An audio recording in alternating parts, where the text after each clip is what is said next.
Gracias por estar una vez más con nosotros, queridos amigos. Un miércoles más de Criminogénesis. Un miércoles de Criminogénesis, agradeciendo al doctor Alejandro Carlos Espinosa por los miércoles de Criminogénesis, que ya saben que siempre tenemos unos temas muy especiales, y como pueden ver, ahora no nos quedamos atrás.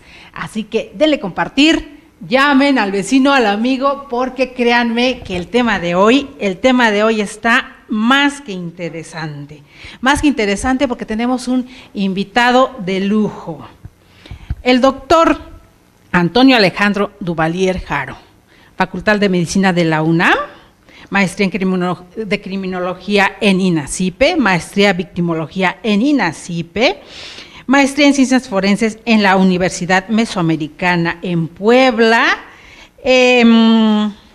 Tenemos por aquí, pertenece al SNI, el Sistema Nacional de Investigadores, de la Sociedad Mexicana de Historia y de Filosofía de la Medicina. También es miembro honorario aquí mismo en el Instituto Nacional de Desarrollo Jurídico, especialista en entrevista judicial y psicología criminal. Queridos amigos, les puedo mencionar muchísimos más del currículum tan amplio que nos trae nuestro catedrático, nuestro querido doctor el día de hoy. Uno de los logros más importantes que tiene el doctor también, y que del cual somos partícipes de este orgullo, es cuando le dan cuéntenos sobre este congreso que fue así es, doctor Antonio Duvalier Haro, profesor Universidad Autónoma de México y en Michigan, en Eastern Michigan University. Nada más, reconocimientos de este nivel y más el invitado de hoy que tenemos con nosotros y que del cual estamos tan orgullosos, y nos va a tratar temas tan interesantes, tan importantes, que no son tocados muy fácilmente, mucho menos en televisión abierta, doctor querido. ¿Por qué hablar de sexología, hablar de criminalidad, hablar de estas partes tan delicadas, tan difíciles, que suceden continuamente en nuestro país? Es difícil, doctor querido. Bienvenido. Sexología forense, ese es nuestro tema de hoy. Muchas gracias. Bueno, licenciada, mire usted, desafortunadamente, a través de el desarrollo histórico de las diversas culturas, han tratado con parquedad, con mesura, y válgase la expresión, incluso como tabú, todo lo que está vinculado al sexo y la sexualidad. ¿Sí? Y claro, en su momento en Occidente esto cobra un momento crucial con el advenimiento del judeocristianismo, porque recordemos, en Oriente, del cual heredamos preciosos textos y hemos comentado ya, como el Kama Sutra, por ejemplo, el Jardín Perfumado, que son textos clásicos donde ya se ve la atención, el interés por los diversos aspectos del sexo, de la sexualidad, de las disfunciones sexuales, incluso, válgase, de las prácticas extramatrimoniales, ¿verdad? O del beneficio, como el Tao del Amor de allá de China, que ellos nos hablan de los beneficios que pueden traer. Claro.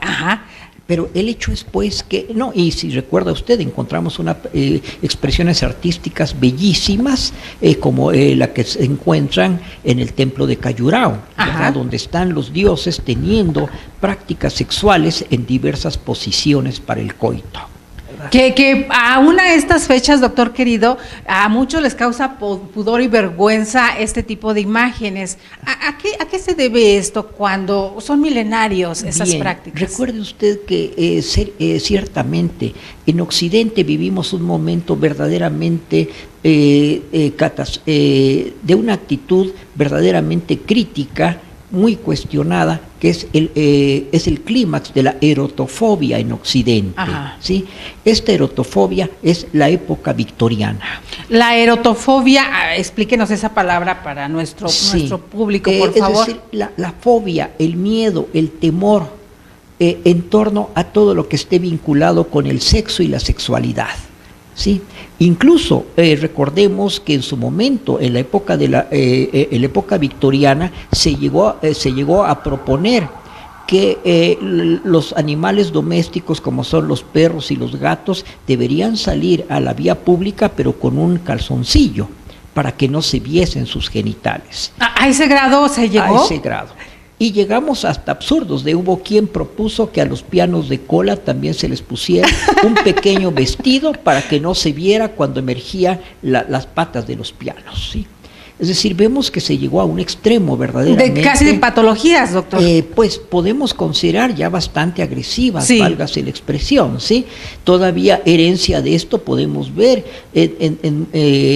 Quizá vimos a las abuelas o las bisabuelas viendo faldas largas hasta que cubrían los tobillos, porque válgase, se llegó al extremo de objetar la desnudez humana en cualquiera de sus expresiones, ¿verdad? A esto se atribuye, doctor querido, que en países como Medio Oriente todavía se llegue incluso a las burcas estas. Las burcas, claro que sí, ¿verdad? Porque incluso Mahoma decía, ¿verdad?, que una mujer decente, una mujer con pudor, debería de evitar que se conociesen las partes de su cuerpo. Pero volvemos, incluso aquí, si hablamos de la historia de la sexualidad, ajá, descubrimos nosotros, ¿verdad?, que se llegó a estigmatizar a tal forma el cuerpo humano, la carne, que se decía, ¿verdad?, que solo el celibato redimía al hombre, es decir, la renuncia a las prácticas sexuales. ¿Por qué razón? Porque, ¿y que ahora el celibato nada más lo vemos en la religión católica, sobre todo? No. ¿O hay más culturas? Hay varias religiones, ajá, que adoptaron el celibato, okay, válgase la expresión, no únicamente la judeocristiana, que ajá, es la que más constatamos en Occidente. Pero el hecho concreto, pues, es que en su momento esto llevó también a que la población viviera, que adoptaba esta religión, viviera en condiciones de desaseo. ¿Por qué? Porque entre menos se viese el cuerpo, entre menos se tocara el cuerpo, menos factibilidad había de caer, válgase, en las flaquezas de la carne.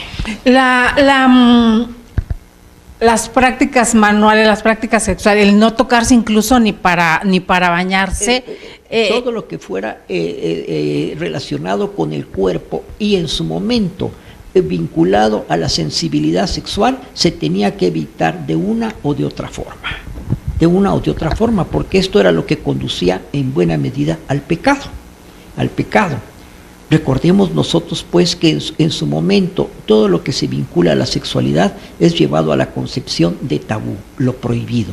De esto no se hable, de esto no se exprese, y claro, menos factibilidad había de poderse estudiar, como surge con el estudio de la sexología. No había factibilidad. ¿Por qué razón? Porque, válgase la expresión, esas eran las bajezas de la carne. Entonces, pues, eso nos explica por qué en su momento en Occidente llegamos no solo a la sexualidad, no solo constituye un tabú, sino también motivo de pecado, los pecados de la carne. Y sin embargo, las grandes obras, hablando, me vino a la mente ahorita el Marqués de Sade, cuando nos narra toda esta época que era tan complicada y tan difícil, y sin embargo... incluso, esto nos lleva a la memoria a la Capilla Sixtina, cuando en su momento Miguel Ángel dejó los desnudos, ¿verdad? Ajá. Etcétera. Cuando las ve el Papa, lo primero que pide es que se cubran estas desnudeces. Y por eso estas como franjas de tela y demás se las ponen hasta después. El objetivo era cubrir los genitales, Entonces, pues, porque eso formaba parte de la flaqueza de la carne. Pero desafortunadamente, pues, esta actitud que habrá de prevalecer por tantos años nos llevó no solamente a descuidar, a ignorar tantas variantes de la conducta, las patologías de carácter sexual, las enfermedades, sino también las disfunciones sexuales. Es decir, en su momento, ¿qué nos deja esa actitud, válgase, pudibunda, moralista, a través prohibitiva, de la historia, totalmente prohibitiva, etcétera. ¿Qué nos deja a través de la historia? Nos dejó que en su momento se propagaran grandes epidemias de infecciones de transmisión sexual. Y claro, recordemos que en su momento se dijo que las infecciones de transmisión sexual, por ejemplo, recordemos la epidemia de sífilis que se vivió, que diezmó en buena medida Europa, era obviamente que castigo divino. Era un castigo divino por las flaquezas, por dejarse llevar por las flaquezas de la carne. Ahí estaba un poquito a lo que nos mencionaba en algún momento la doctora Fernández Ancona, las famosas ordalías y que solamente con ciertos aditamentos y cuestiones, sobre todo infrahumanas, ¿no?, que les hacían es para saber si Dios estaba de acuerdo con... Es más, esto llegó a tal grado que prevalece todavía hasta el siglo XX, cuando emerge el VIH, el SIDA, ¿verdad? ¿Qué pasa? Se dice, Dios está castigando a los homosexuales, ¿verdad? ¿Por qué? Porque están practicando el coito contra natura, y Dios nos hizo hombres y nos hizo mujeres para que únicamente podamos convivir y tener prácticas sexuales los heterosexuales, válgase la entre hombre y mujer. Entre hombre y mujer. Que ese va a ser un tema para otro programa, doctor querido, porque ese tema sobre los sexos, créanme que ahorita lo vamos a comprometer para que venga y nos explique, porque ese es un tema muy, muy aparte y muy, bueno, junto, pero al mismo tiempo muy apasionante, que da para un solo programa. Pero entonces, esta prohibición como tal, también ayuda, abona, es como un caldo de cultivo, porque al prohibir las cosas, pues dan más ganas de hacerlas en muchos aspectos, doctor. Y obviamente el ser humano, si ya trae estas patologías, pues al sentir la prohibición de ellas, lo impulsa a... Obviamente, estas prohibiciones, estas limitantes, este tabú y esta concepción pecaminosa llevó a que, si bien se desarrollaran diversos aspectos de las ciencias biomédicas, de las ciencias de la conducta, como la psicología, como la psiquiatría, en su momento, de hecho recuerdo algo muy interesante, cuando en su momento empiezan a surgir los pioneros que estudian la intersexualidad o la transexualidad. ¿Por qué razón? Porque ni siquiera pensarse remotamente que un hombre o una mujer pudieran ellos no aceptar su estructura anatómica. ¿Por qué? Porque se decía que estaban locos. ¿Cómo un hombre puede renegar de sus genitales o puede no querer sus genitales? ¿Verdad? Que es una característica que presentan algunos transexuales, ¿verdad? Es decir, que lo que dice lo que se menciona ahorita, porque ahorita en el mundo que se ha mencionado tantas cosas, es esto, más con esta participante en Miss Universo y demás, donde esa forma de, es que soy un hombre en un cuerpo de una mujer, o soy una mujer en un cuerpo de un hombre, ¿no está del todo descabellado y ya venía desde entonces? Bueno, siempre han existido, siempre han existido, ¿verdad? Lo que pasa es que finalmente, de hecho a mí me tocó todavía hace algunos ayeres como médico y como sexólogo, descubrir que muchos médicos no tenían noción de una diferencia entre homosexualidad y transexualidad, y asociaban la sintomatología de los transexuales, la asociaban literalmente a trastorno psiquiátrico severo, De hecho, estaba contemplado como un trastorno psiquiátrico la homosexualidad. Tiene relativamente poco tiempo que fue retirada, que se excluyó. Sin embargo, vemos pues que es una variante en la sexualidad de la población, que es lo que han mostrado los estudios, ¿verdad? Es decir, se estima que de un 10 a 12% de la población mundial puede presentar homosexualidad en términos generales.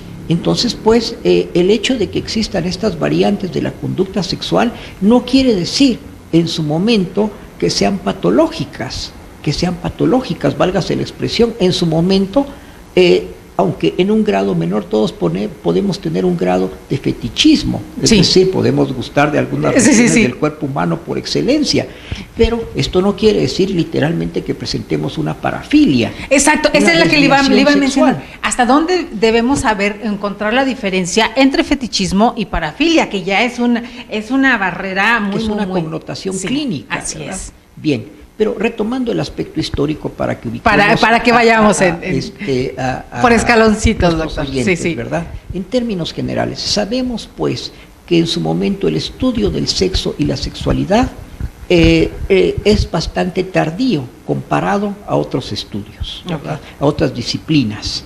Y que es el advenimiento del estudio sistemático de la morfología humana, de la anatomía humana, lo que empieza a cambiar un tanto la perspectiva. Y sobre todo, la incidencia de las patologías, de las anomalías, son las que en su momento propiciaron el desarrollo un tanto de el surgimiento de la sexología como disciplina del conocimiento, ¿sí? Y que muchos médicos, muchos que empezaron a estudiar esto lo tenían que hacer a escondidas, lo tenían que hacer de tal forma que no fueran señalados, objetados en cuanto a que ellos también podían ser unos degenerados sexuales, que fue lo que se les dijo a los primeros estudiosos, a los primeros médicos, que eran unos enfermos. Siempre se ha tenido que hacer este tipo de estudios y otros muchos más, doctor, cuando se tiene el temor de que sean catalogados de cierta manera, hacerlo a escondidas para poder lograr un progreso. Pues bueno, parte de la problemática, no quisiera dejar de puntualizar que incluso de Freud se dijo de sus primeros textos, ¿verdad? De este connotado médico, que si bien es cierto ya poco quedan de sus planteamientos en torno a la sexología. El hecho concreto es que cuando él empieza a enfocar, a hacer énfasis en que puede haber trastornos sexuales subyacentes o actitudes sexuales que subyacen a algún trastorno de la conducta o trastorno de la personalidad, se dijo que simplemente se estaba masturbando mentalmente, que las obras de Freud fueron consideradas en su momento propios de un sexópata al principio. Los médicos contemporáneos de su época lo excluyeron literalmente. Sí. En cuanto a sus planteamientos al inicio, ¿verdad? Etcétera. ¿Y hasta dónde parte de la sexología forense abreva en el conocimiento del doctor Freud? Bueno, en realidad, propiamente Freud como tal no nos deja, válgase la expresión, un análisis en torno a las prácticas sexuales, válgase la expresión, que actualmente consideraríamos objeto de estudio de la criminología sexual. Okay. Ahora, en cuanto a la sexología forense, él no incursiona como tal, más que parcialmente en la etiología, en la causa de algunas disfunciones sexuales, pero propiamente no incursiona en lo que hoy conocemos sistemáticamente en todo espectro de entidades nosográficas o nosológicas, dirían otros, de los trastornos sexuales, de lo que atiende un sexólogo en nuestros días, ¿sí? Y obviamente, si bien es cierto, estos primeros sexólogos, los pioneros de la sexología, tenían que incursionar en la intención de comprender algunos trastornos sexuales, pocos como tal incursionaron en la sexología forense. Y aquí viene otra cuestión, doctor. Yo creo que también llegó un momento, lo que le llaman lexicología, porque para entender cada uno de los términos, alguien tuvo que irlos acuñando, tuvo que irlos acomodando de alguna forma. ¿Cómo nace y qué tan difícil ha sido esta parte, ¿no? Porque muchos términos que ustedes los expertos nos manejan, incluso para doctores comunes, pudiera ser, no son del todo conocidas. Bien, ciertamente utiliza usted un concepto que estamos en el que tenemos incursionando algún tiempo también, que esperamos presentar el próximo año, un diccionario de ciencias forenses. Lexicología forense. Ciencias forenses en ciencias general, forenses, ¿sí? O sea, en general. todos los conceptos que utilizamos ordinariamente en las ciencias forenses. Doctor, perdón que lo interrumpí, y esto es muy importante porque necesito que nuestro querido público lo conozca. Usted es de los precursores de llevar o de hacer crecer ciencias forenses en la UNAM. ¿Por qué le nace esta idea? Porque le digo que es tan amplio su currículum, hay tanto en la semblanza que a veces quiere uno adentrarse rápido en el tema y no compartimos todo. Pero es muy interesante saber ¿De dónde le nace la idea y por qué ciencias forenses? Las ciencias forenses, bueno, mire usted, las ciencias forenses, ya como mencionaba usted, alguien había hecho mención de las ordalías. Ajá. Sí, las ordalías. Porque sabemos nosotros que las ciencias forenses emergen, surgen, ¿cuál es su origen? Constituye parte de dos exigencias. Primero, todo Estado tiene como prioridad impartir justicia. Okay, impartir justicia, ¿verdad? Porque obviamente no podemos vivir en la anarquía, y partiendo de que tengo derecho a hacerme justicia. Entonces el Estado, y esto es parte de la emergencia de la ciencia jurídica, ¿verdad? El que nosotros en su momento podemos hacer justicia, pero no con el uso de la violencia ni personalmente, no. Ya lo diría el gran Rousseau en el contrato social, Juan Jacobo Rousseau, ¿verdad? Ajá. Nosotros renunciamos a hacernos justicia, hacemos un contrato con el Estado, con la sociedad, para no hacernos justicia de mutuo propio. La ley del talión la dejamos un poco o un mucho de lado y confiamos en las autoridades y en el Estado. Y en su momento sabemos nosotros que los albores de la ciencia jurídica del Estado, válgase la expresión, en su momento maneja como prioridad impartir justicia. Tenemos que hacer justicia si queremos mantener un Estado estable, válgase la expresión. Uh-huh. Desafortunadamente surgió el concepto venganza de sangre, uh-huh, ¿verdad? En la cual las familias se consideraban con derecho de hacerse justicia de mano propia. Y que todavía propia, muchos siguen y que todavía en gran parte ¿sí? del mundo, ¿verdad? Ajá. Existen esas rencillas, válgase la expresión, incluso heredadas, ¿verdad? Literariamente nos viene Romeo y Julieta a la mente, ¿no? Que ya hablaremos etcétera, de eso, algo así, esos pleitos. En su momento, pues, el Estado se ve en la prioridad de impartir justicia para mantener a un Estado en armonía, válgase la expresión. Pero esta prioridad de impartir justicia, sabemos nosotros que en los orígenes de el derecho, tenemos que estudiar penología para los que nos están viendo. Ajá. ¿Por qué razón? Recordemos que las sanciones o las penas fueron muy severas. Las penas corporales, básicamente, la flagelación. El sistema inquisitorio, el real, el de antes. La flagelación, la mutilación, pero estas están vigentes todavía. Exacto. Están vigentes en algunos países de Asia, ¿verdad? O en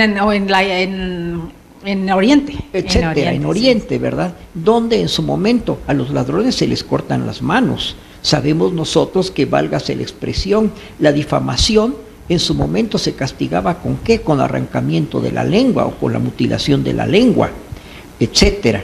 Entonces, yo os preguntaría a quienes están viendo esto desde una perspectiva jurídica. Ajá. Señores, en su momento, ¿usted estaría dispuesto a tolerar o a no defenderse cuando sabía lo que le esperaba en cuanto a este tipo de sanciones?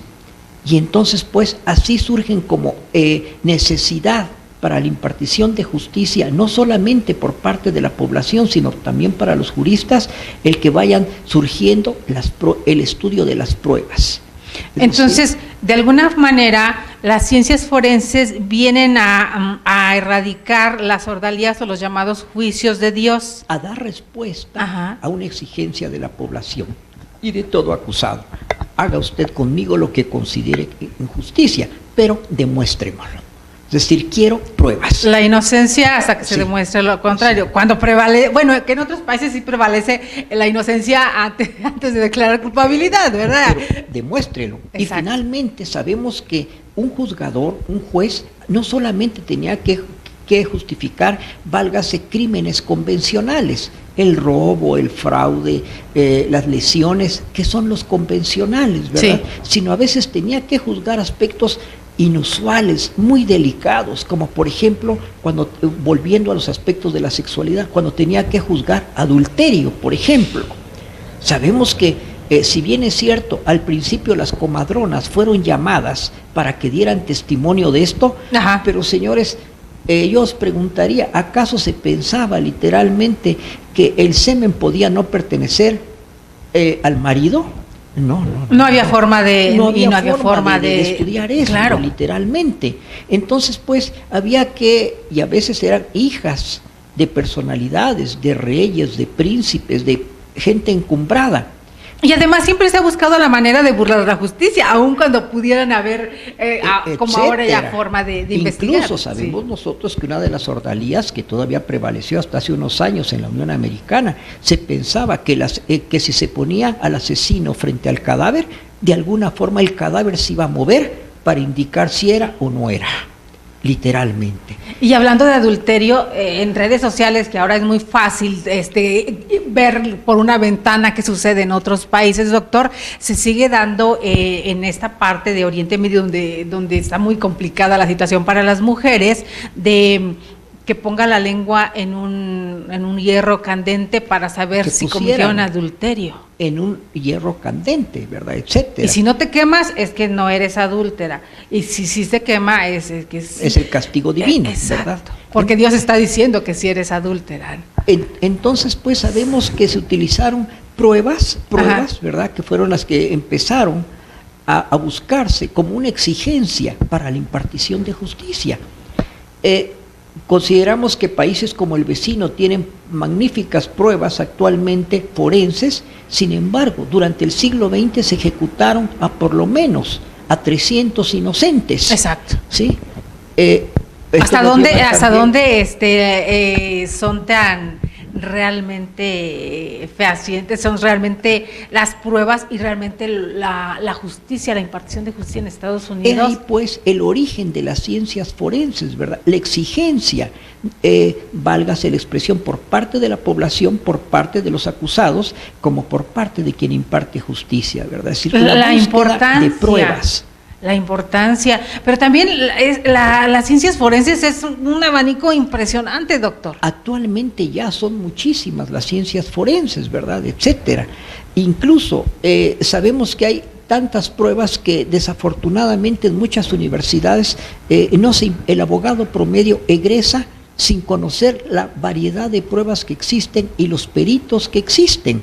Lo que le llaman la tipología criminal, que también a mí me impresiona cada que los escucho y uno va aprendiendo un poco más, pero de repente, le repito, muchas veces, como hablábamos hace rato de los médicos, que muchas veces la terminología no se entiende, la lexicología. El léxico, claro. Entonces, también con los abogados está esta situación donde también hay muchas carencias. Desafortunadamente, ¿verdad? Incluso conozco universidades en nuestro país, lo cual es bastante decepcionante a juicio de un servidor, donde no tienen noción qué estudia sistemáticamente la medicina forense, qué estudia la criminalística, qué estudia la criminología, ¿verdad? La investigación forense, mucha gente no sabe o no entendemos a veces. ¿Y qué es investigación forense? O sea, ¿nada más investigan a los muertos o cómo? Porque no tenemos una idea. Y perdón, aludiendo a esto, desafortunadamente la única disciplina que conservó este calificativo de forense fue la medicina. ¿Y asociado a qué? A la búsqueda de la causa de muerte de un cadáver.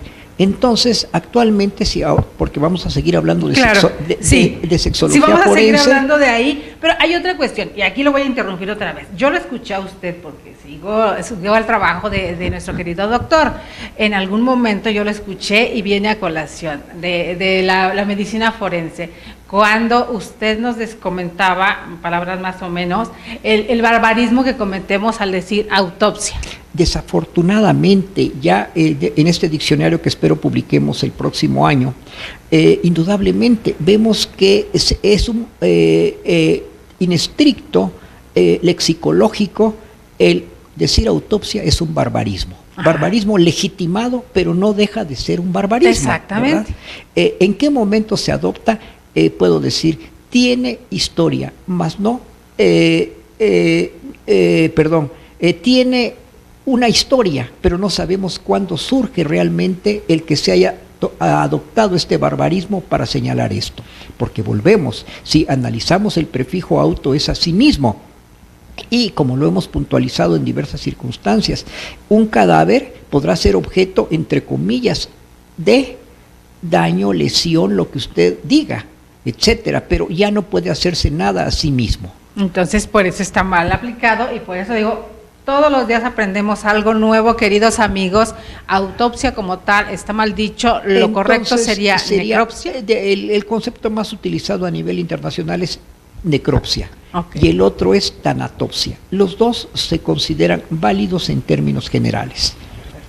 Hecha la aclaración, se me hacía muy puntual, porque algo tan común para todos los humanos, no nada más en México, para todos los humanos, llamar autopsia como tal, y desde ahí nos damos cuenta que durante tanto tiempo estamos aplicando malos términos y por ende pues muchas otras cuestiones. Y para cerrar algunos conceptos Ajá. que usted mencionaba de la terminología, de la lexicología, debo puntualizar que una disciplina no solo se construye con descubrimientos, con enmiendas de errores, con rectificaciones, Ajá. no, sino también con un léxico especializado.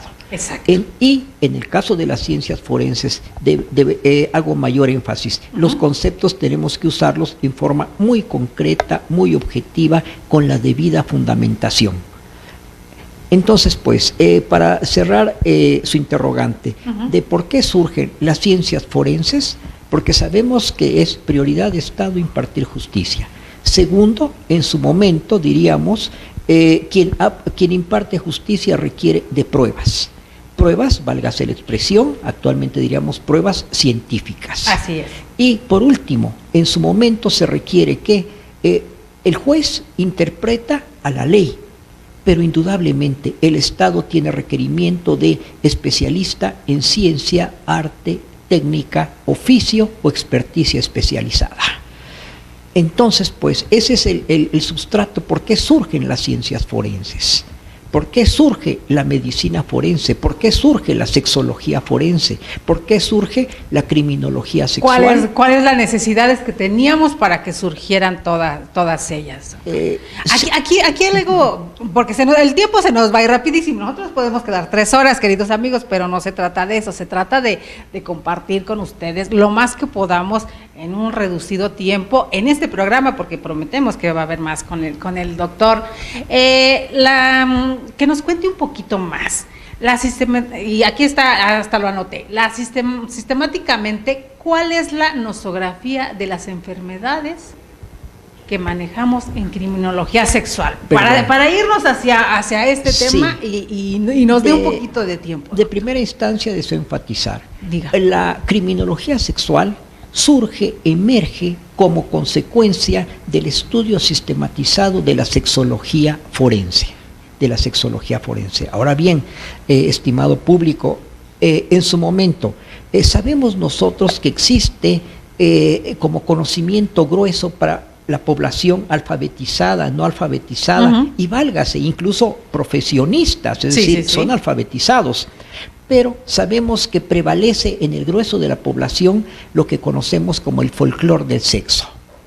¿Qué entendemos por folclore del sexo? Todos esos mitos, esas falacias, esos prejuicios, esos conceptos que no tienen una fundamentación. Que fueron lo primero que nos llevó a otras cosas de lo que estábamos hablando en un comienzo de este programa. ¿Por qué razón? Porque desafortunadamente ya mencionábamos que históricamente el estudio del sexo y la sexualidad cae ante el prejuicio religioso. Básicamente en Occidente del judeocristianismo, donde todo esto lo consideraba sexo, flaqueza de la carne, por definición pecado. Entonces, pues, desafortunadamente hasta la época de Vasconcelos, que es el primer mexicano, es el primer secretario de Educación Pública que propone que se imparte educación sexual, y fueron los grupos. Y me imagino el espanto que causó a Palacio de Gobierno, grupos, así con cacerolas y con gritos y con escándalo, que no se podía llevar al pueblo de México a la degeneración y a la inmoralidad. En consecuencia, se oponían a que se hablara de sexo y de sexualidad en las escuelas. Pero las cosas no han cambiado, y para retomar lo que dejamos pendiente, desafortunadamente, la materia y esto lo enfatizo porque verdaderamente me parece cuestionable, ojalá que las cosas cambien ahora que estamos en un momento histórico político de transición. Ajá. No existe como materia obligatoria educación sexual o sexualidad humana en las normales del país. Entonces, ¿cómo podemos esperar que quien no tiene una formación sólida científica, que haya cursado la materia de pronto porque le pongo en un libro de texto tal o cual temática relacionada, se explaye, exponga con la solidez científica, con la solidez médica, con de los conocimientos de psicología, de sexualidad humana?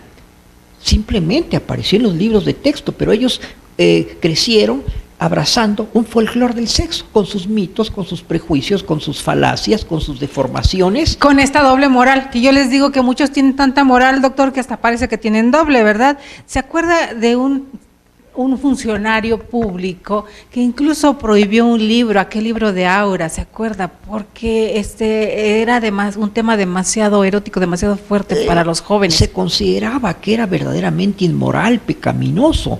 Es decir, muchos de estos aunan a su ignorancia, ¿verdad?, su moralidad.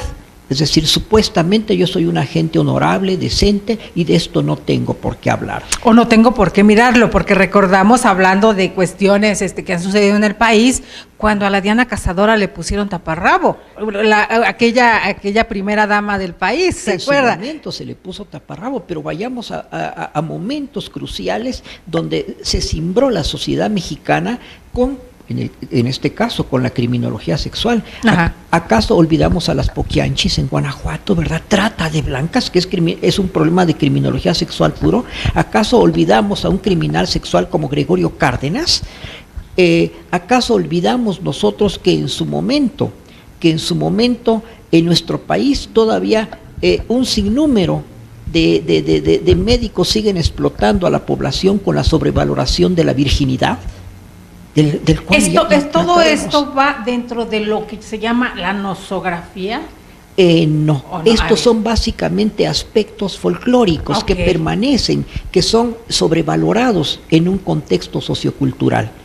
¿Y eso depende también de las regiones, doctor? Debo de puntualizar al respecto, ¿verdad? El término folclore es un término de origen inglés, en términos generales, pero que alude a la sabiduría popular, al conocimiento popular, que deja implícito no solamente arte culinario, las comidas, la música, la danza, no, sino también una serie de consejas, en este caso de prejuicios, de actitudes, de connotaciones valorativas para hablar del folclore del sexo, en torno no solamente al sexo y la sexualidad, sino incluso la vinculación humana.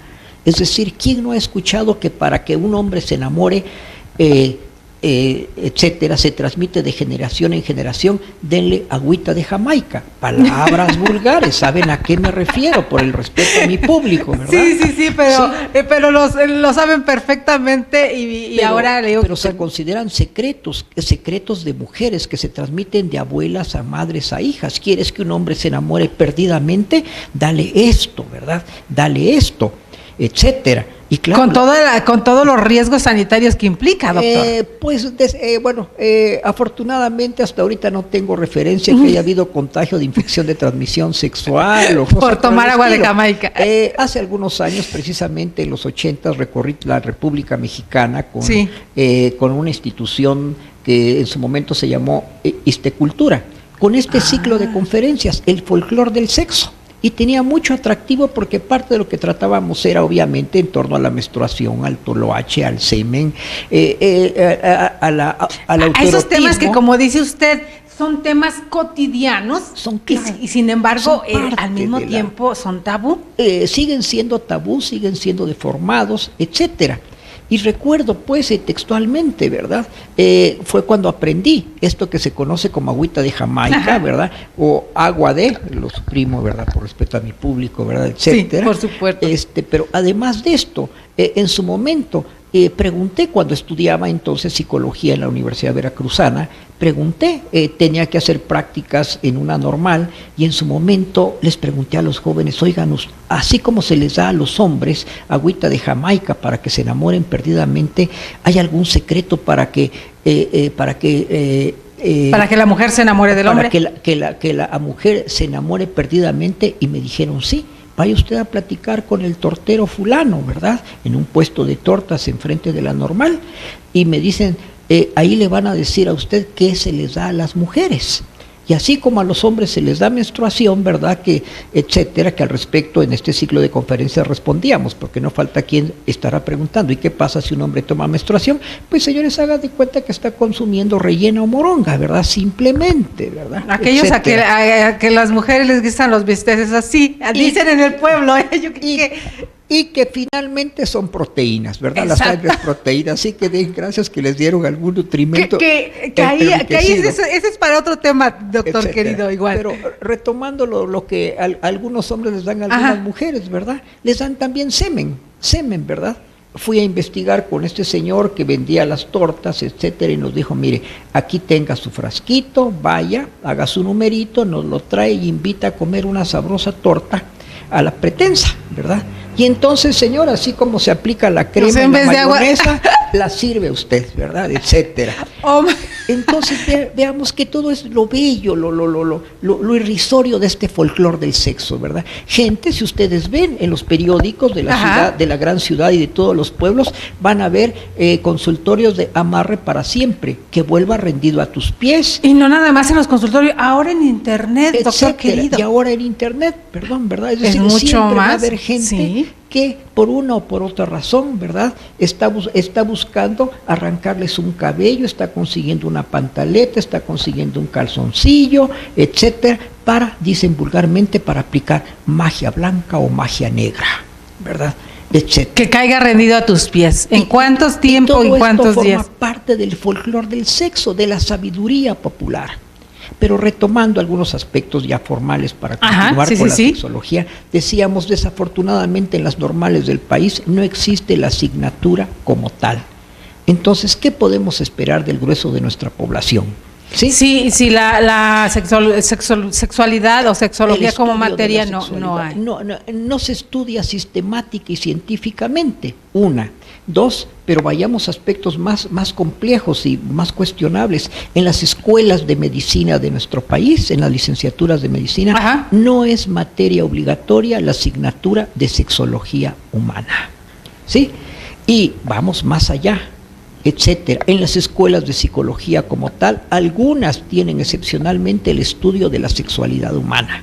Algunas. Y en las escuelas de pedagogía también pasa lo mismo. Y como vulgarmente dicen, está más por encimita, doctor, que realmente no hay mucho dentro del dejémosle tema a toda la sapiencia, a todo el folclore que tiene el maestro, con todo respeto el maestro, ¿verdad? El maestro. Etcétera, para que imparta su academia.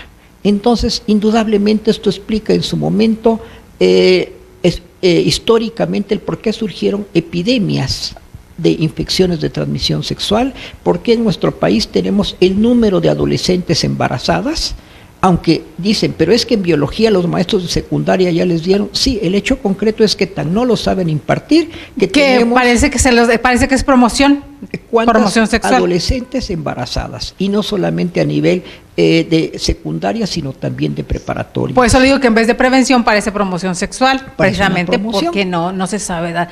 Aquí viene otro tema, doctor, y yo creo que también parece que estamos dando brinquitos hacia adelante, pero el tema así lo amerita, queridos míos. En la otra parte, el llamado erotismo de consumo, las prácticas. Quisiera cerrar, a ver, claro, para cerrar este concepto, para que podamos dar una perspectiva formal en torno a las deficiencias del estudio de del sexo, la sexualidad y la sexología como disciplina. Incluso en 1989 se abrieron las agencias de Ministerio Público para delitos sexuales en nuestro país, y hasta la fecha no se ha capacitado formalmente al personal de estas agencias, donde estudian básicamente la violencia sexual. Eso nos da una idea de cuál es el estatus de nuestro país. Incluso, lo digo y lo hago público porque lo he señalado, ni siquiera en una de nuestras máximas casas de estudio, como es el Instituto Nacional de Ciencias Penales, Ajá. se imparte sexología forense y aún menos criminología sexual. Pero ahí ya es un tema todavía más delicado, doctor, porque en esta cuestiones de género pareciera que en los ministerios públicos esta cuestión va más encaminada hacia las mujeres. Pero la violencia física o la violencia sexual no solamente es hacia las mujeres, también hacia hombres, hacia niños, hacia niñas. Entonces ahí sería un tema muchísimo más complejo. Considero que la exigencia es mayor, obviamente, para la formación de los juristas. Ajá. Y obviamente para quien ejerce la praxis de ministerio público, debe tener un conocimiento formal, sistematizado, amplio, sobre los delitos, sobre la sexología forense, que nos permite en su momento, sine qua non, fundamentar praxis de violencia sexual. Que eso es una tarea bien complicada, bien difícil, y se antoja muy, muy ardua, y que esperemos, como mencionaba hace un momento, que con esta cuarta transformación venga también la transformación de pensamiento para hacer mucho, mucho por el país, porque vaya, que sería una de las formas, la preparación sobre todo. Si no hay preparación en los ministerios públicos, no hay nada, pero lo que decíamos hace un rato, muchas veces ni siquiera los términos adecuados los conocen, y los que son profesionales. Entonces sí hay un trabajo por delante que hacer muy, muy complicado, pero no imposible, doctor. Vinculado a las ciencias forenses en general. Así es. Y en particular, in estricto, a la impartición de justicia. Así es. Entonces, para que quede bien claro, queridos amigos, y ahora sí nos adentramos un poquito más, porque le digo que el tiempo se nos va a ir, Bien. se nos va rapidísimo. Bien, doctor. entonces, en cuanto a su planteamiento, Ajá. sabemos nosotros que la sexología forense va a ser de entrada el cimiento de la criminología sexual. Y me comentaba el doctor Alejandro Carlos, Sí. que previamente nos antecede una amplia charla panorámica de la criminología. De la criminología y de la tipología criminal. Decía que hace 8 días nos la estuvo manejando por aquí el doctor Chincoya Teutli. Ajá. Entonces nos deja también así impactados, como nos está dejando usted, doctor querido, porque conocemos una mínima parte de todo lo que conlleva, todo lo que nos están compartiendo ustedes, y que esa preparación es la que debería también haber desde las instituciones públicas, sobre todo en este Bien. caso. De primera instancia deseo puntualizar, para seguramente nuestra mayoría de auditorio está formado por estudiosos no únicamente del derecho, sino de otras disciplinas forenses, como son la medicina forense, la criminalística, la criminología, la victimología. Recordemos que la criminología estudia conducta antisocial. Okay. No estudiamos delitos. Obviamente tenemos que conocer de delitos, pero básicamente nuestro principal enfoque de estudio como Ajá. criminólogos es la conducta antisocial, sea y los orígenes de ilícita esta. o no sea ilícita. Okay. Es decir, sea delito o no sea delito. Y entonces, en su momento decimos, la criminología habrá de presentar perspectivas, enfoques, válgase la expresión, no únicamente jurídicas, sino también desde una concepción del hombre como entidad bio, psico, socio, cultural. ¿Por qué razón? Porque sabemos que la etiopatogenia, la causa de la conducta antisocial, no únicamente tiene factores psicológicos, sino también en su momento precipitados por factores sociales y culturales, y que lo que es delito en un momento histórico, en otro ha dejado de serlo. Mencionaré, vinculado con la criminología sexual, el adulterio o la suspensión del embarazo. La suspensión del embarazo, únicamente el distrito, la hora Ciudad de México. La hora Ciudad de México es la única que permite la suspensión del embarazo en ciertas condiciones. Pero antes de las 12 semanas. El resto del país sabemos que sigue siendo in stricto delito. Y en otros, y por regiones, porque también depende de el Código Civil de cada estado, que tiene sus variantes, y aunado a la cultura popular y a esta arraigado que tienen. Digo, yo soy del Bajío, yo soy de Querétaro, y esta parte siempre tenemos esta región, pues perdón, queridos amigos del Bajío y los de allá, pero dicen que son más mochos, más persinados, más más. Donde ni siquiera se puede mencionar la práctica aborto. Exacto. Y menos un cambio legal de sexo, ¿verdad? Etcétera. Y demás implicaciones, ¿verdad? Y claro, cuando se habla de adulterio, caray. Y desafortunadamente, amigos abogados, seguramente nos están escuchando algunos docentes de derecho penal, que todavía siguen afirmando ante nuestros futuros abogados que el adulterio se suprimió de los códigos en donde se ha suprimido. ¿Por qué razón? Porque es prácticamente imposible de probar, de demostrar. Señores, caray, con sexología forense verá usted que si yo encuentro un semen en cavidad, sea anal o vaginal, prueba forense, no necesito testigos, ni necesito películas, ni autoinculpaciones, ni declaraciones testimoniales, ¿verdad? El hecho concreto es que a cualquier parte del mundo que vayamos, donde yo encuentre un semen que no corresponde al legítimo cónyuge, eso se llama adulterio en todo el mundo. Y aquí es muy importante, y le comento y les presumo, queridos amigos, porque barras de abogados de Latinoamérica nos siguen en nuestro programa, y entonces ya nos darán sus opiniones al respecto sobre estas cuestiones, porque con sus variantes, pero también siguen muchas de las leyes que se hacen y de las ciencias forenses que se hacen aquí en México. Si vemos desde la perspectiva de la sexología clínica, en realidad puedo afirmar, primero como clínico, el adulterio, entre comillas, ha salvado a más matrimonios que los que ha terminado. ¿Por qué, doctora? Esa paradoja ¿por qué? Entonces, pues, porque finalmente sabemos nosotros que muchos de los que tienen vida extramarital no lo hacen necesariamente, válgase la expresión, no lo hacen porque haya un vínculo psicoafectivo, un vínculo establecido con la persona con la que establecieron esta práctica coital. Sí. Sabemos nosotros, como diría el gran Cervantes, la carne es flaca, ¿verdad? En otras palabras, el hecho de que usted esté vinculado formalmente no quiere decir que siga siendo el matrimonio ideal o su pareja siga siendo la pareja ideal. De hecho, sabemos que pasado de algún tiempo de vinculación formal de matrimonio, sabemos nosotros que la praxis sexual es cada vez menor, ¿verdad? Porque va surgiendo la habituación, incluso la mayoría de hombres, por desconocer técnicas de estimulación sexual, etcétera, literalmente lo único que hacen con su pareja es ábrete sésamo y lo demás no me importa, si disfrutas o no disfrutas, si te interesa o no te interesa, pero debes dar cumplimiento, tomo aspectos jurídicos, al débito conyugal, es decir, a la obligación que tienes de que yo pueda saciarme sexualmente. Y obviamente sabemos que esto va perdiendo parte del atractivo, del disfrute al que todo cónyuge tiene derecho. Y que ahí deberían recurrir al Kama Sutra, pero como lectura, no como nada más ver los dibujitos, ¿verdad, doctor? Obviamente. Exacto. ¿Sí? Entonces, pues sabemos que eso aumenta la factibilidad de ¿qué?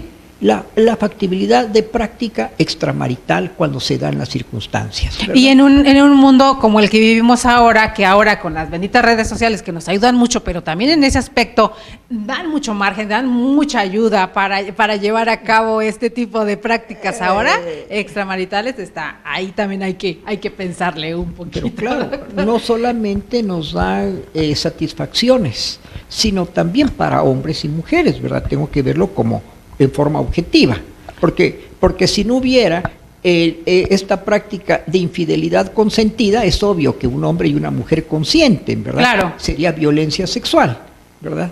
Y sabemos que, bueno, también tiene sus implicaciones a otro nivel. Sabemos nosotros que muchos esposos y esposas así llevan las infecciones de transmisión sexual al hogar.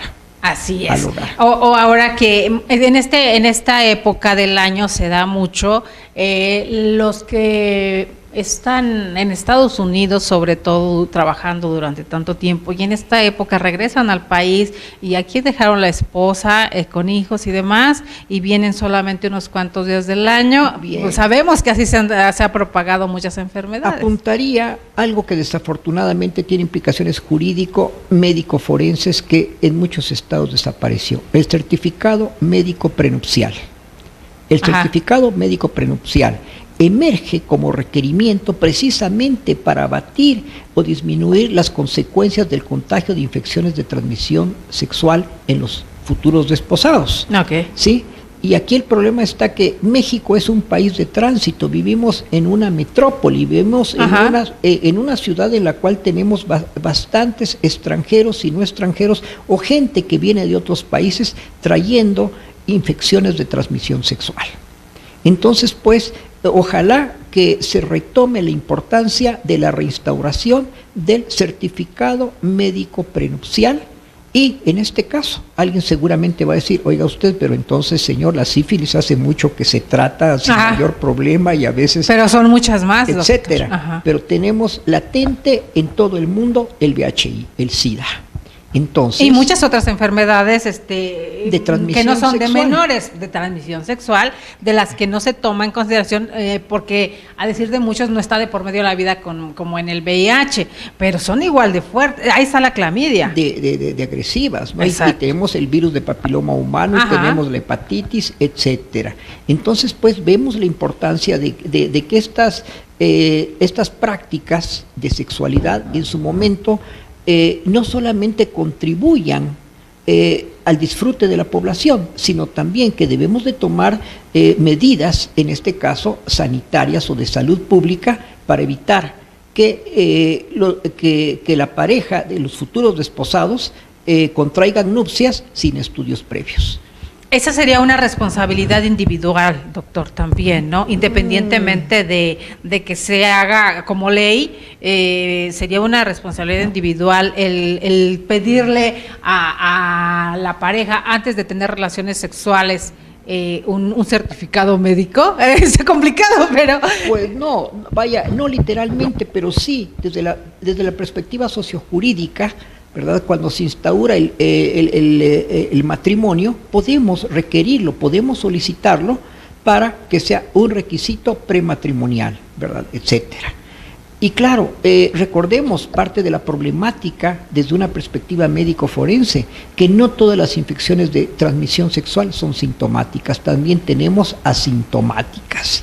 Entonces, pues, esto enfatiza que esto que en su momento fue derogado, una vez se asuma, si queremos proteger también la salud de nuestra población. Y de ahí regresamos otra vez a la importancia de la verdadera educación sexual desde las escuelas, desde las aulas, doctor, porque si los jóvenes tienen conocimiento de que no nada más el VIH los puede perjudicar, sino todas estas enfermedades, y saben cuáles son, a lo mejor tuvieran un poquito más de conciencia antes de iniciar vida sexual. Algo que no contemplan algunos, válgase, políticos en turno, ¿verdad?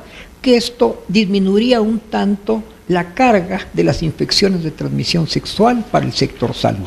Hablando de prevención, porque hemos hablado tanto, precisamente ayer que estábamos, los martes tenemos de justicia y salud, hablando todo el tiempo de la prevención desde la salud, que ayudaría por mucho a abatir costos en cuestiones de salud, que ya cuando se trata de curar las enfermedades, si tuviéramos esta precaución. Todo va junto con pegado. Entonces, doctor, sigamos. Responda a usted antes de que nos retiremos del aire. Sí. Sí, porque a su planteamiento en torno a qué estudia la criminología sexual. Okay. Entonces, en términos generales, la criminología sexual es una especialidad de la criminología general, así como existe la criminología de la violencia, así como existe la cibercriminalidad, etcétera. La criminología sexual es una de las especialidades de la criminología general, donde indudablemente estudiamos todo aquello que tenga connotación sexual. ¿Cuáles son las entidades que habremos de estudiar en su momento? Son, de primera instancia, el erotismo de consumo, del que seguramente platicaremos posteriormente. Que les juro, queridos, que yo traté de que habláramos de ese tema, pero vamos a hacer más programas. La segunda entidad es la sexoparasocialidad, que deja implícito todo lo que implica la trata de personas, el turismo sexual y derivados.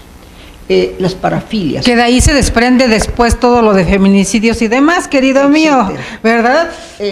Obviamente las variantes de la conducta sexual, que desde una perspectiva clínica se conocen internacionalmente como parafilias o desviaciones sexuales. Okay. Antiguamente, que decíamos que no lo confundamos con fetichismo, ¿verdad? Ya son mucho más. Antiguamente conocidas como aberraciones o perversiones de la conducta sexual. Okay. Bien, a continuación tenemos la predación sexogenérica.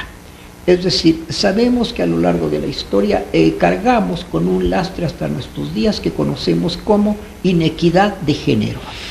¿Sí? Que ahora que se lucha tanto por la equidad de género, está el otro término, la contraparte, inequidad de género. Ajá. No, ese da como para cuántos programas, doctor. Y conceptos tales de connotación sociopolítica como son sexismo y género. Entonces vemos la importancia de comprender esto en su origen histórico hasta nuestros días. A continuación tenemos la sevicia sexual. He utilizado el concepto sevicia sexual porque se me hace bastante agresivo, peyorativo, el que sigamos hablando de tortura sexual. Pero sabemos nosotros que la tortura sexual es uno de los medios coercitivos a los cuales recurre también el Estado constantemente en todo el mundo, ¿verdad? Y que no solamente existe tortura o sevicia, porque recordemos que el concepto sevicia, para aquellos que digan por qué plantea usted la sustitución del concepto sevicia en vez de tortura, porque simplemente sevicia quiere decir crueldad extrema. Eso quiere decir sevicia. Sevicia sexual, es la crueldad extrema. En este caso de connotación sexual, no sin antes puntualizar que no solamente existe la sevicia o la tortura sexual, sino que... Que es el llamado sadismo, que muchos... no, que... Esa es otra parte. Que la llamada sevicia puede ser, o la tortura puede ser física, psicológica o sexual, puntualizando que la más agresiva es literalmente la última mencionada, la sevicia sexual, ¿verdad? La tortura sexual. Y que obviamente forma parte del macro que conocemos como Protocolo de Estambul. ¿Sí? El documento donde tenemos que fundamentar si existe o no la existencia de lesiones o de daño a la esfera, no únicamente física, a la integridad física, sino también a la esfera sexual. Bien, a continuación, otra entidad nosográfica sería la sexta, que sería el plato fuerte, válgase la expresión, de la criminología sexual, lo que conocemos folclóricamente, románticamente, como los crímenes por amor, o los crímenes de los amores prohibidos, los crímenes pasionales. Los crímenes que a lo largo de la historia, la literatura y demás nos ha llenado. Historia, y que sabemos, los que hemos trabajado la medicina forense, sabemos que son los crímenes más sanguinarios a través de toda la historia. Que muchos de los asesinos seriales comienzan con crímenes pasionales, doctor. ¿También es esa situación? ¿O? Bueno, como tal, no. Básicamente veremos si hay oportunidad. ¿Cuáles son los crímenes pasionales que desafortunadamente, para motivar a nuestro público de juristas, debo decir, si le preguntamos actualmente qué son los que básicamente ingresan a esto, ¿verdad? O lo pretenden comprender por las connotaciones jurídicas. Cuando le preguntamos a un abogado promedio, mencione usted, por favor, cuáles son las diversas transgresiones, las connotaciones que tiene el crimen pasional, y escuchamos enfáticamente un concepto, que es lo que ven los penalistas en las aulas: conyugicidio. Bien, señor, desde una perspectiva jurídica, felicidades, un aplauso, pero es demasiado simple. Para la criminología sexual, el conyugicidio se traduce para el análisis criminológico, en uxoricidio, viricidio, ambicidio, duocidio y isocidio. Veremos pues que no es tan simple, ¿verdad? Nada más, ¿verdad? Y que recordemos que algunos algunos ambicidios, por ejemplo, han hecho historia, el caso de Hitler y Eva Braun, y que Claro. lo sigue haciendo actualmente, ¿verdad?, con muchos pacientes seropositivos. Pero vemos pues que el crimen pasional no es nada más el conyugicidio como piensa El abogado común. en forma simplista. Así es. A continuación tenemos los crímenes lúbricos en los que sabemos que existe no solo un severo daño a la integridad corporal, sino existe muchas veces evisceración, mutilación, descuartizamiento. Pero claro, no quiere decir esto que sea un criminal serial. No. El Una piquerismo, cosa es doctor, un que crimen, también es muy... etcétera. Sí, claro. No, sino también sabemos nosotros que los crímenes lúbricos pretenden muchas veces desintegrar literalmente a la víctima, ¿verdad?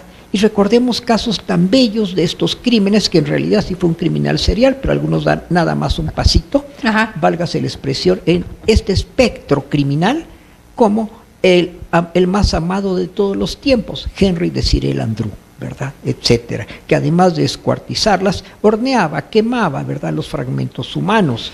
Pero sabemos que otros, pues recordemos el caso México, ¿verdad?, el caso México, el donde, más reciente, doctor. que es lo más reciente que tenemos y que desafortunadamente corrobora una vez más lo que he enfatizado como criminólogo: no confundir conducta criminal con trastorno severo de la personalidad. ¿Qué es otra cuestión? Desafortunadamente algunos psiquiatras se aferran a esto, y yo os preguntaría, si este planteamiento fuese válido, ¿por qué nunca hemos detenido a estos criminales seriales que continúan masacrando?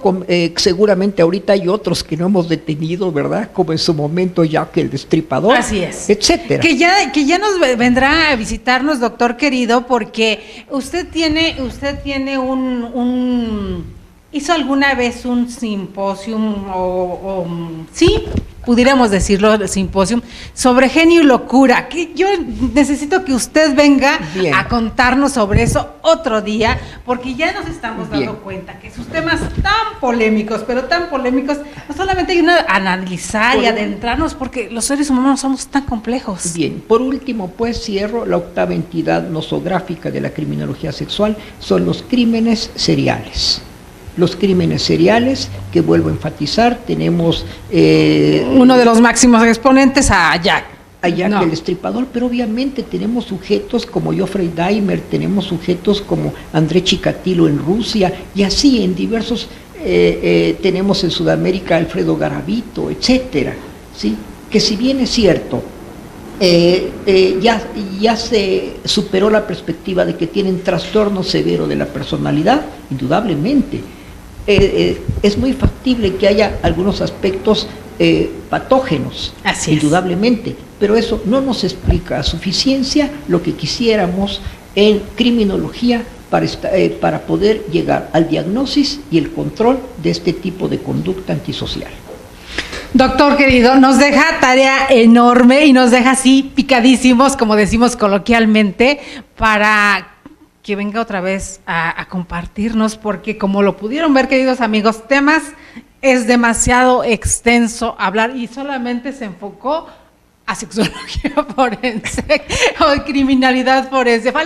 Es amplio, muy, muy amplio, y de la mano del doctor Duvalier Haro, créame, queridos amigos, que vamos a aprender, no solamente los catedráticos, los alumnos que nos miran, los abogados, sino el público en general. Doctor querido, de verdad, yo estoy emocionada, estoy por compartir con nosotros esta hora aquí en INADEC TV. Nuestro programa se llama Más que Leyes, Educando la Conciencia, y vaya que con temas como este, con su presencia y con todo lo que nos comparte, vamos a tratar de educarnos un poquito más cada día.